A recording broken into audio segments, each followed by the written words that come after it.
Көп таңбалы сандарды оқу, жазу, салыстыру және жіктеу.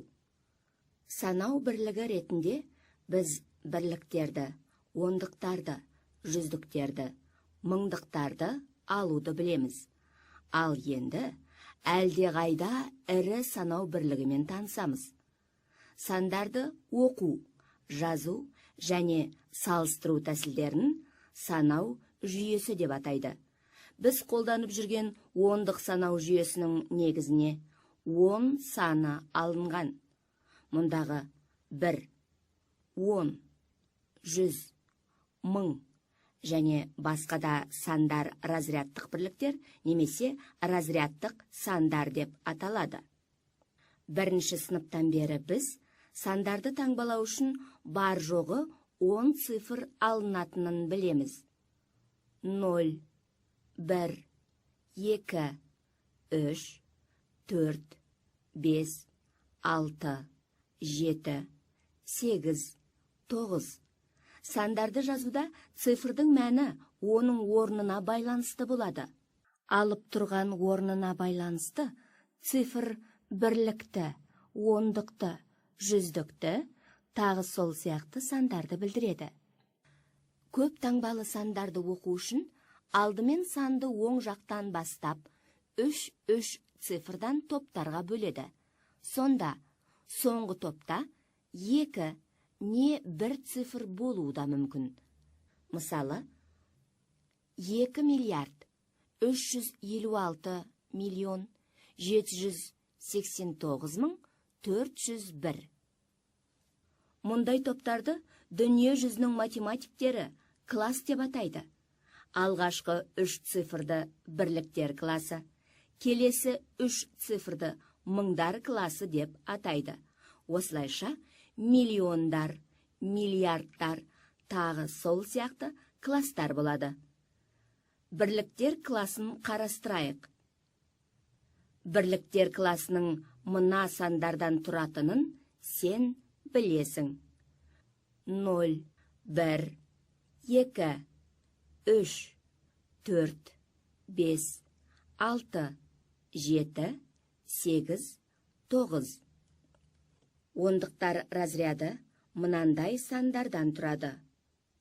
10, 20, 30, 40, 50, 60, 70, 80, 90. Жүздіктер разряды мынандай сандардан тұрады. 100, 200, 300, 400, 500, 600, 700, 800, 900. Енді мыңдар класын қарастырайық. Мыңдар класының бірліктер разряды мынандай сандардан тұрады. 1000, 2000, 3000, 4000, 5000, 6000, 7000, 8000, 9000. Мыңдар класының ондықтар разряды мынандай сандардан тұрады. 10.000, 20.000, 30.000, 40.000, 50.000, 60.000, 70.000, 80.000, 90.000. Мыңдар класының жүздіктер разряды мынандай сандардан тұрады. 100.000, 200.000, 300.000, 400.000, 500.000, 600.000, 700.000, 800.000, 900.000. Енді миллиондар класын қарастырамыз. Миллиондар класының бірліктер разряды мына сандардан тұрады.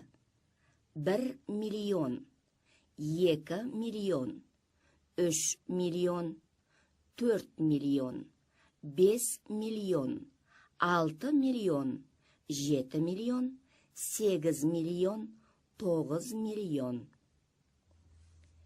Миллиондар класының ондықтар разряды мына сандардан тұрады. 10 миллион, 20 миллион, 30 миллион, 40 миллион, 50 миллион, 60 миллион, 70 миллион, 80 миллион, 90 миллион. Миллиондар классының жүздіктер разряды мына сандардан тұрады. 100 миллион, 200 миллион, 300 миллион, 400 миллион, 500 миллион, 600 миллион, 700 миллион, 800 миллион, 900 миллион. Өзің байқағандай, көп таңбалы сандарды оқу үлкен разрядтан басталады. Алдымен жоғарғы кластың барлық бірліктері аталады. Содан соң кластың атауы айтылады. Осылайша солдан оңға қарай біртіндеп жылжиды. Мына кестеге қара. Мына сан былайша оқылады. 158 миллион 234 мың 579. Ал мына сан былайша оқылады. 123 миллиард 456 миллион 789 мың 854. Бірліктер класының және барлық 3 цифрлы нөлден тұратын кластың атауы айтылмайды. Мысалы, мынадай сан 4 миллиард 203 миллион 90. Көп таңбалы сандарды да салыстыруға болады. Оның екі тәсілі бар. Бірінші тәсіл, ол саған өте таныс. Санның натурал қатарындағы орнына қарай салыстыру тәсілі. Натурал қатардағы саннан кейін келетін кез келген сан барлық саннан үлкен болады. Ал натурал қатардағы бұрын келетін сан барлық саннан кіші болады. Мына екі санды салыстырсақ, 6547 және 7489. 6547 саны 7489 санынан кем. Өйткені 7489 саны натурал қатарда кейін тұр. Есіңе сақта. Объектілерді санауда қолданылатын сандар натурал сандар деп аталады. Екінші тәсіл тағы бар. Көп таңбалы сандарды сәйкес разрядтарына қарай салыстыруға болады. Ол үшін екі санның жазылуындағы цифрлар санын санау қажет. Сонда разрядтар саны артық сан үлкен болып есептеледі. Мысалы, мына екі санды салыстырайық. 5 миллион 698 мың 345 және 569 мың 834.